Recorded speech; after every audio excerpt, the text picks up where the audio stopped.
Today I'm here with my friends Melanie and Ryan, and we are doing a portrait session with the Fuji GFX100RF. That is a mouthful, and you might be wondering why we're doing a portrait session with this camera when this is mainly a street photography camera. Well, we're about to find out today. Let's shoot. No, this is perfect. Love. Hold that, 3, 2.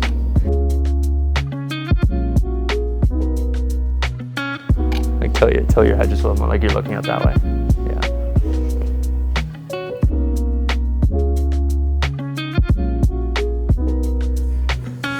Yes, and then bring the eyes out the window for me. Yes. Come on.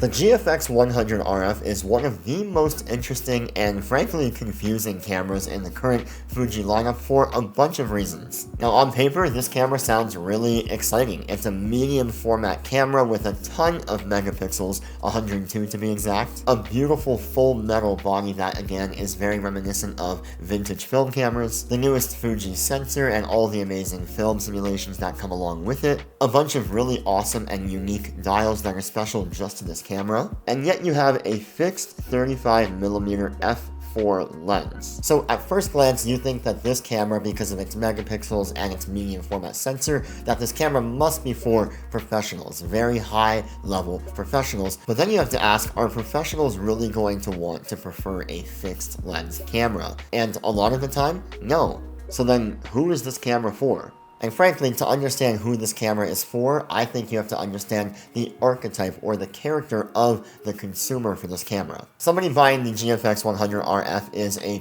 purist, an enthusiast in the world of photography that doesn't take photography too seriously in a professional commercial sense, but still does care about creating incredibly beautiful, rich, high resolution, high micro contrast, medium format images in a bit more of a journalistic way. Like I hinted at in the intro, this is somebody that is probably going to use this camera for very high level and professional level street photography, or maybe even journalistic reportage style photography, and someone that is genuinely just trying to tell stories through their imagery. And above all of that, it's somebody that can afford this camera, because this camera is $5,000, or up here in Canada, $7,000. And that is no light price tag for any camera, let alone a camera that is fixed lens.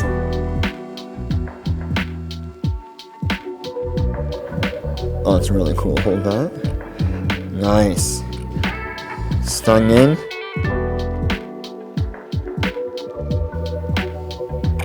Beautiful. It's a cool spot. Let's try this chair out.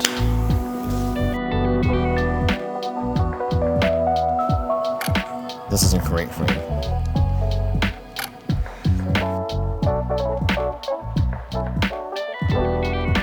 Look off maybe this way slightly. Yeah, perfect, like that. And then maybe just your mouth open a little bit. Great. Those are sick.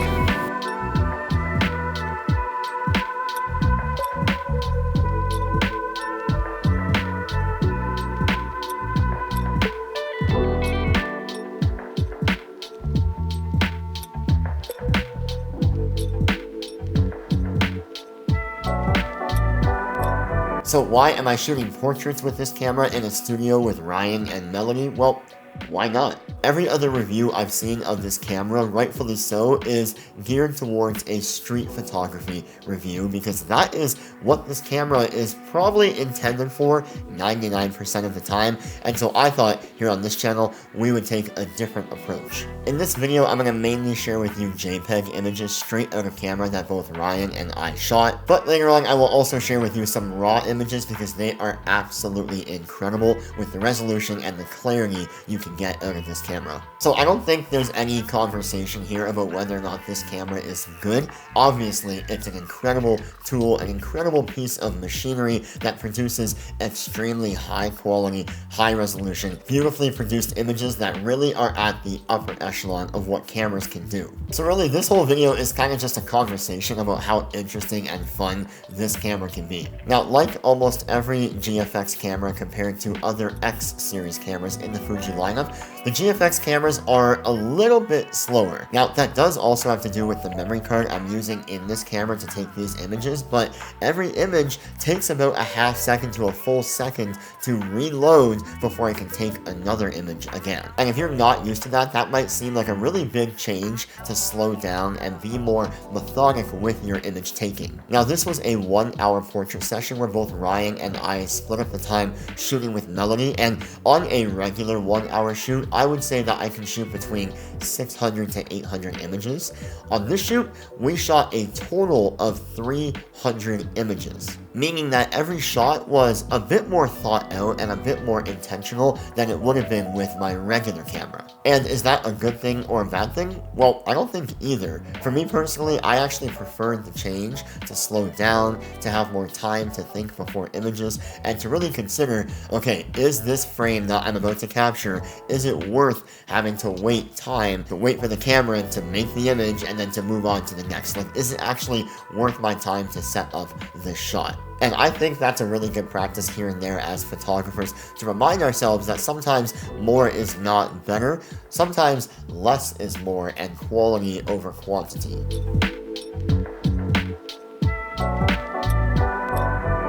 I love how the light is catching your eye there, that's so good.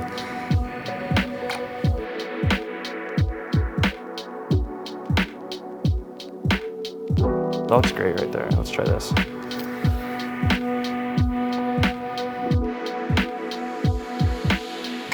Maybe like lean your elbow here and just kind of like look up there.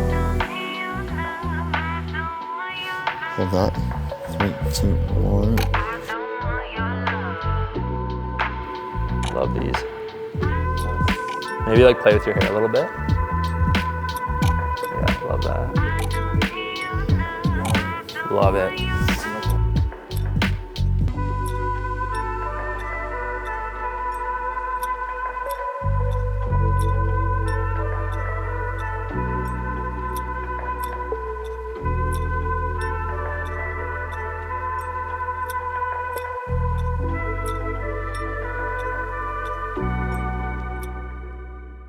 One of my favorite features on this camera that is a bit of a gimmick, but I think it actually is quite useful at times, is the dedicated ratio dial on the top. This dial lets you dial in the exact ratio that you want to shoot at, which on JPEG will be baked into the image, whereas in the RAW, you have both the cropped image at that ratio, as well as the full native 4:3, I believe, ratio image beyond that crop. And some of them make sense, like we shot this entire shoot at 4:5 ratio so that it was ready for social media posting, but other ones are very gimmicky and kind of funny, but also really fun to play with, like the 65:24 ratio. Now, you can get really creative with these aspect ratios. Obviously, most of the time you're going to stay in a standard aspect ratio like 3:2, 4:5, or 4:3, but sometimes you never know, you might want to mix it up. I actually had this idea of doing a full street photography photo shoot in that insane 65:24 ratio, so I might be doing that soon and you might see that on this channel. But genuinely, that ratio dial on the camera is one of my favorite features.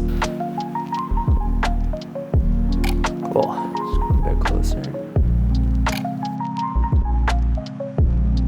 Drop the arm towards me, like you had before, yes.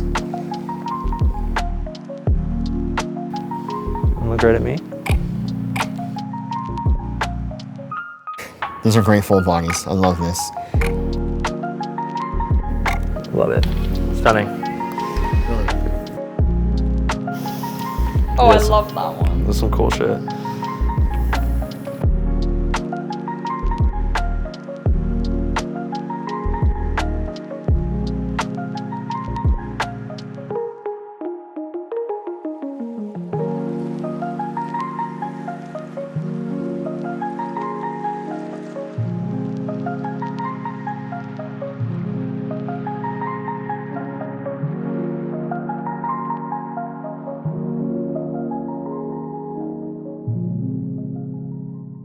And so how sharp and high resolution are these images? Well, here's a JPEG example with a Kodachrome 64 film recipe that I used on all these images for the shoot today. And keep in mind, for the JPEGs, I did have the grain setting on and set to weak. And even if we zoom into 100% on these JPEGs, you can see how much detail there still is in these images. And then a raw version of that same image is honestly even more of a joke. It is crazy. Here it is zoomed into 100%, and then here it is zoomed into 200% as well. Honestly, very, very impressive. Nothing that I didn't expect from this camera. Obviously, it's a medium format, 102 megapixel camera, but it is pretty mind-blowing. Yeah, I kind of like that where you're like kind of looking this way and just kind of like tilting your head back.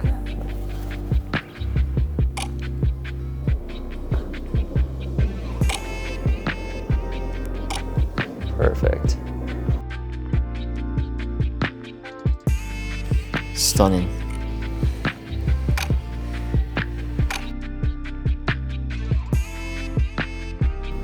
Yeah, these are great.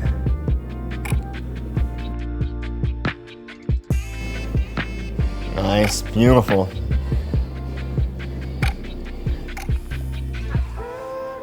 Love it.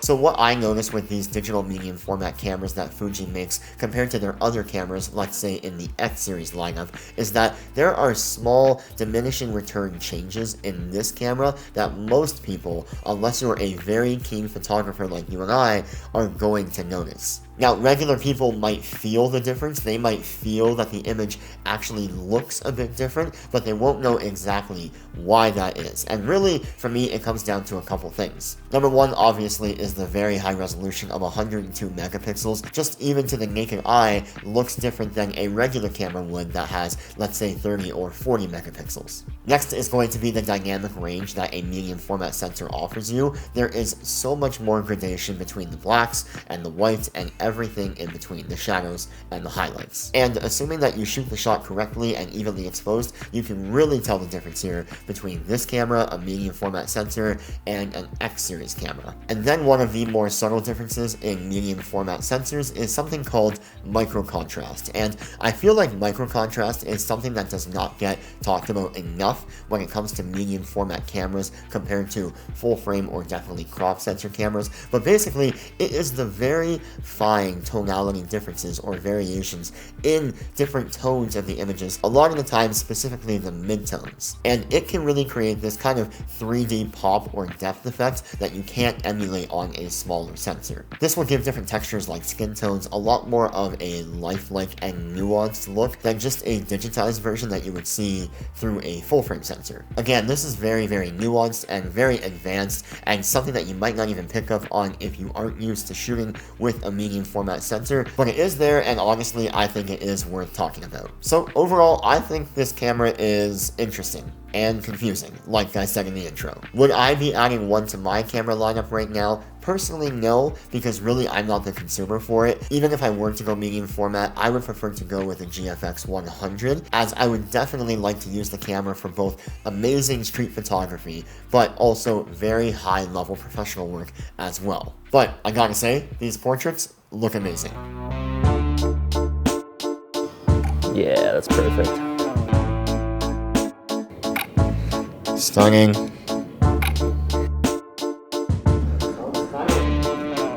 Love this.